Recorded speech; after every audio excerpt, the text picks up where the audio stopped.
came out here the other day to start it, put the key in the ignition, turn it over. You know, the engine just turns over and over and over, stop. You know, turn it over and over again.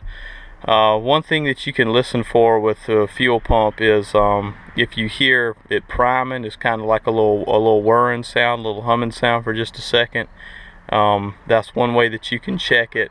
Another way you can check it is, it takes two people, but come out here,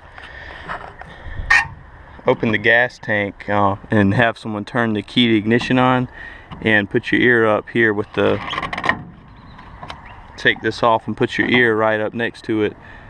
It has to be quiet. Have somebody turn the engine like they're getting ready to start it. And if you don't hear that fuel pump, you don't hear any humming in there, then it's a pretty good indication your pump's bad.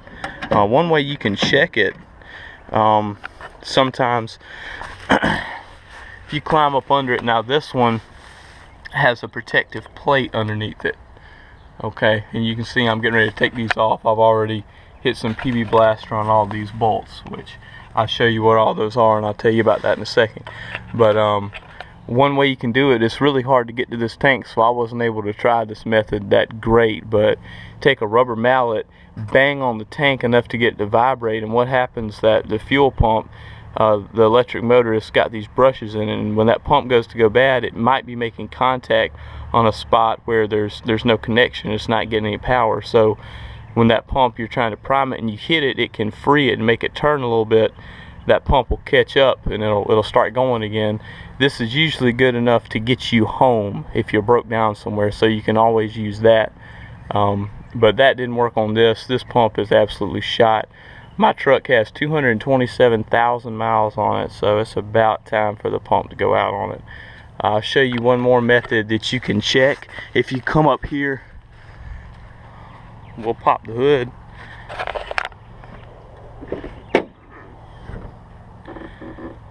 So if you come over here to a spot on the fuel rail, this valve right here, if you screw this cap off, it's similar to a Schrader valve, this like you'd see on a bicycle or four-wheeler or even the truck tires. For putting air in the tires, it's just kind of like a little valve.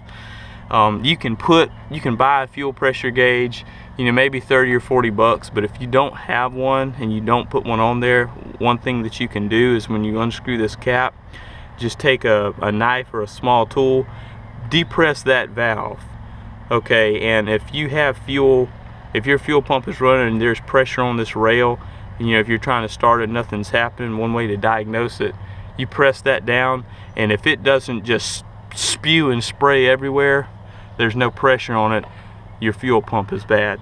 So when I did this to mine, I just depressed it, a little bit of fuel just kind of slowly dribbled down the side. There's absolutely no pressure on this. My pump is not working, it's not priming.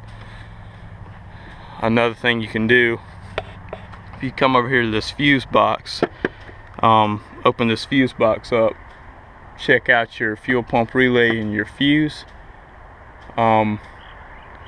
They were fine on mine, so really no problems with that at all. My fuel pump's bad, so I will be showing y'all how to replace the fuel pump on this truck.